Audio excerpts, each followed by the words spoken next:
Hello future doctors, मैं हूं अविनाश और एक और वीडियो के साथ मैं आ गया हूं आपके सामने। इस बार हम रिव्यू लेने वाले हैं IMS BHU का। अब यहां पे हम कुछ इंपॉर्टेंट चीजें डिस्कस करेंगे। Number of seats, cut off क्या जाने वाला है, और भाई अगर आपका मन होता है कि मुझे इस इंस्टीट्यूशन से आप फर्दर पढ़ाई नहीं करनी, जो कि काफी रेयरली होगा, तो क्या होगा आपके साथ। चलो डिस्कस करते हैं इस इंस्टीट्यूशन के बारे में। सबसे इंपॉर्टेंट चीज, 8th रैंक है इसकी NRIF। 8वें नंबर पे आता है NRIF रैंकिंग में। अब अगर आपको नहीं पता तो ये बहुत बड़ी चीज है। दूसरी चीज, इसमें 100 MBBS की सीट्स हैं और 63 BDS की सीट्स हैं। ओके, और यहां पे सर्विस बॉन्ड भी है और डिसकंटिन्यूएशन बॉन्ड भी है। इस पे मैंने एक सेपरेट वीडियो बनाया है। होते क्या है ये अगर आपको नहीं पता, जाके देखो चैनल पे, बहुत इंपॉर्टेंट होता है। स्टूडेंट्स बहुत ज्यादा मिस्टेक करते हैं सर्विस बॉन्ड और डिसकंटिन्यूएशन बॉन्ड को ना समझे बिना साइन करने पे। फिर हम डिस्कस करते हैं इस इंस्टीट्यूशन के ओवरव्यू की बात करूं तो 1960 में बना हुआ है, तो ऑलमोस्ट अराउंड 50 साल से प्लस हो चुका है। फिर अगर मैं बात करूं तो इसमें 3 फैसिलिटीज हैं, मेडिकल, डेंटल एंड आयुर्वेदा, और 8th बेस्ट मेडिकल कॉलेज है इंडिया का। ऑब्वियसली बात है, जब NRIF रैंकिंग में हायर रैंकिंग आई है तो ये 8th बेस्ट तो होगा ही। कोर्सेज क्या क्या ऑफर है, तो कोर्सेज हमारे पास दोनों लेवल के हैं, अंडर ग्रेजुएट और पोस्ट ग्रेजुएट लेवल, दोनों के कोर्सेज हमारे पास अवेलेबल है। हमारा फोकस रहेगा MBBS पे अभी फिलहाल। अगर मैं अब MBBS की बात करूं इस इंस्टीट्यूशन के अंदर, तो यार देखो प्रेस्टिजियस तो है। 5.5 साल का जो NMC की गाइडलाइन रहती ही है वो हमें फॉलो करनी है। ओके, फिर हमारे पास जो प्रोग्राम है उसमें हमें एक मेडिकल इंटर्नशिप करना ही है, और जो एडमिशन होगा वो हमारे नीट स्कोर पे होगा। जो हमारा एडमिशन होगा वो हमारे नीट स्कोर पे होगा।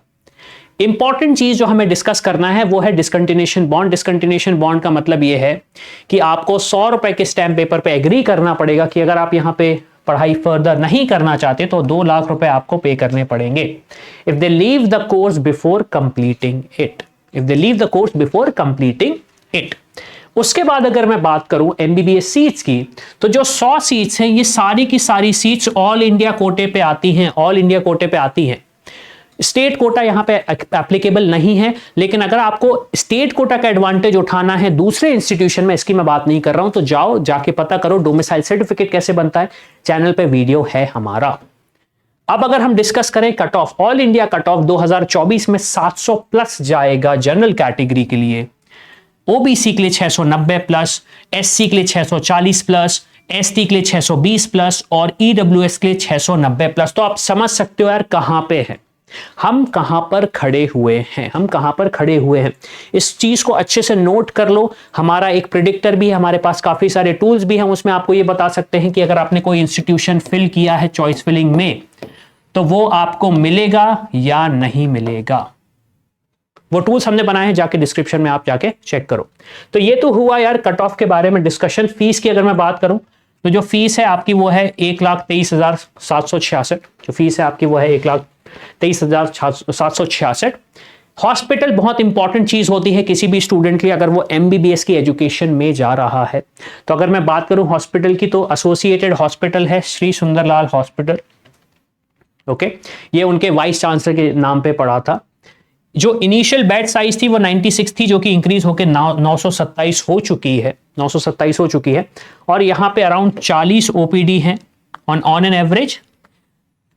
5120 पेशेंट्स हर दिन ट्रीट किए जाते हैं। 5120 पेशेंट हर दिन ट्रीट किए जाते हैं इस इंस्टीट्यूशन में। तो यार रिव्यू तो खत्म हो गया, लेकिन इंपॉर्टेंट चीज है, हमेशा स्टूडेंट एक मिस्टेक ये करते हैं, अगर उनके स्कोर आ रहे हैं 660, उनका स्कोर आ रहा है 670 और उन्हें उम्मीद खुद ही कि यार नहीं मिलेगा, तो यार काफी टाइम पे ऐसा होता है कि ये इंस्टीट्यूशन एक दूसरी रैंक पे भी, एक लोअर रैंक पे भी मिल जाते हैं। लेकिन उसका कारण ये है आपके पास एक पेशेंस होना चाहिए, आपके पास एक पेशेंस होना चाहिए। और अगर आपको नहीं पता कि आपकी रैंक के हिसाब से, आपके स्कोर के हिसाब से आपको क्या चॉइस फिलिंग ऑर्डर रखना है, तो यार टेंशन मत लो, जाओ नीचे हमारा टूल मिल जाएगा आपको। वहां पे जाके आप जो अपनी चॉइसेस फिल करोगे तो हमारा टूल ये बता देगा कि आपको ये कॉलेज मिलने के चांसेस हैं और ये कॉलेज मिलने के चांसेस नहीं। यार उस पर डिस्क्रिप्शन हम डिटेल बाद में डिस्कस करेंगे। अभी के लिए वीडियो खत्म होता है। यार लास्ट तक वीडियो देखा है तो प्लीज कमेंट करके बताओ कैसा लगा, किस कॉलेज का रिव्यू देखना चाहते हो, किस कॉलेज का कट ऑफ देखना चाहते हो। तो इसी के साथ मैं हूं अविनाश, मेरा काम है रास्ता दिखाना, आपका काम चलना। I hope you like this video. For more such videos, keep watching our channel. And do not forget to like, share and subscribe.